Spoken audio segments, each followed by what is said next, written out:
नमस्कार, मी प्रज्ञावंत गायकवाड. तुम्ही पाहत आहात बातम्या 24 तास. आताची सगळ्यात मोठी बातमी समोर येते. महाराष्ट्र राज्याचे उपमुख्यमंत्री अजित पवार यांच्या मुलांनी महारवतनाच्या जमीन घोटाळ्याचा आरोप आता पुत्र पार्थ पवार याच्यावर झाल्याने अजित पवार यांच्या प्रतिक्रियेकडे राज्याचे लक्ष लागलंय. मात्र माध्यमांच्या प्रश्नांना उत्तर देण्याचे अजित पवार यांनी टाळलंय.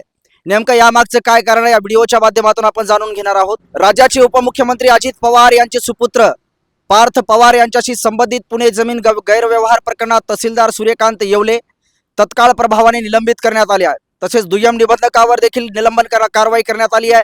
अधिकाऱ्यावर कारवाई होत असताना ज्यांच्या संबंधी हे प्रकरण आहे त्यांच्यावरील कारवाईकडे राज्याचे लक्ष लागले आहे. दरम्यान अजित पवार यांना या प्रकरणात माध्यमांनी प्रश्न विचारण्याचा प्रयत्न केला, मात्र त्यांनी कोणतेही उत्तर न देता काढता पाय घेतलेला पाहायला मिळाले. पुणे जमीन गैरव्यवहार प्रकरणात पार्थ पवार यांच्यावर आरोपांच्या फैरी झडत आहेत.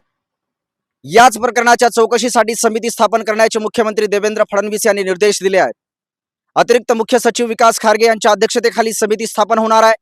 दुसरीकडे हवेलीचे दुय्यम निबंधक रवींद्र तारू यांच्यावर निलंबनाच्या कारवाईचा बडगा उगारण्यात आलेला आहे. तसेच तहसीलदार सूर्यकांत येवले यांचेही निलंबन करण्यात आले आहे. राजकीय आणि प्रशासकीय पातळीवरून वेगाने सूत्र हलत आहेत. अजित पवार यांच्या प्रतिक्रियेकडे आता सर्वांचं लक्ष लागलेलं आहे. महारवतनाच्या जमीन प्रकरणात सरकारी नियम वाकवून पार्थ पवार आणि त्यांच्या सहकार्याने जमीन खरेदी केल्याचा आरोप त्यांच्यावर होत आहे. एवढेच नव्हे तर 1800 कोटींची जमीन मात्र 300 कोटींना घेऊन 2 दिवसातच खरेदी वेळची स्टॅम्प ड्युटी देखील माफ करण्यात आल्याचे समोर आले आहे. याच सगळ्या प्रकरणावर अजित पवार यांचे म्हणणे जाणून घेण्यासाठी माध्यम प्रतिनिधींनी अजित पवार यांना गाठले. मात्र माध्यम प्रतिनिधींना बाजूला सारून अजित पवार नियोजित बैठकीला हजर झाले. माध्यम प्रतिनिधींचे प्रश्न टाळण्याकरिता त्यांनी काढता पाय घेतलाय. अजित पवार यांचे मौनव्रत बरेच काही सांगून जाते अशी चर्चा राजकीय वर्तुळात आहे. एरवी माध्यमांच्या प्रत्येक प्रश्नाचे उत्तर देणारे महाराष्ट्र राज्याचे उपमुख्यमंत्री अजित पवार मुलावर आरोप झाल्यानंतर मात्र काही न बोलता निघून गेले. स्वच्छ कामाचा आग्रह धरणारे, प्रशासनावर वचक असणारे अजित पवार अशी त्यांची प्रतिमा आहे.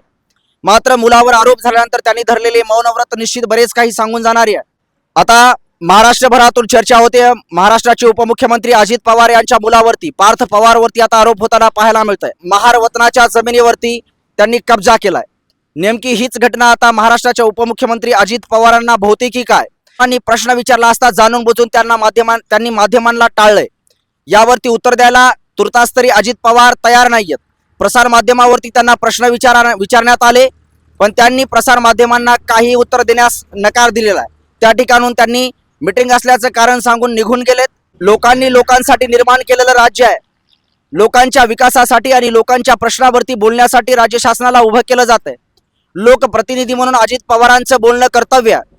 दुसऱ्याच्या प्रश्नावरती म्हणजे इथं असं म्हणता येईल, आपला म्हणलं तर बाबू आणि लोकांचं म्हणायला गेलं तर गोट्या, अशा प्रकारची प्रतिक्रिया आता अजित पवारांबाबतीत जनतेमधून संतापजनक प्रतिक्रिया येते. आता महाराष्ट्राच्या उपमुख्यमंत्री या घटनेबाबत काय बोलतायत याच्याकडे संपूर्ण महाराष्ट्राचं लक्ष लागलंय. नेमक्या संदर्भामध्ये उपमुख्यमंत्री काय भूमिका घेत आहेत.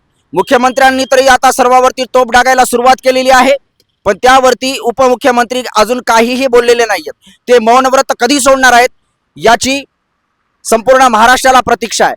बातम्या 24 तासवरती नवीन असाल तर कृपया चॅनलला सबस्क्राईब करा आणि बेल आयकॉनला मात्र प्रेस करायला विसरू नका. अशाच प्रकारचे नवनवीन व्हिडिओ आणि अपडेट्स मी चॅनलवरती घेऊन असतो. तुर्तास कॅमेरामन दीपक पैठणेसह प्रज्ञावंत गायकवाड, बातम्या 24 तास.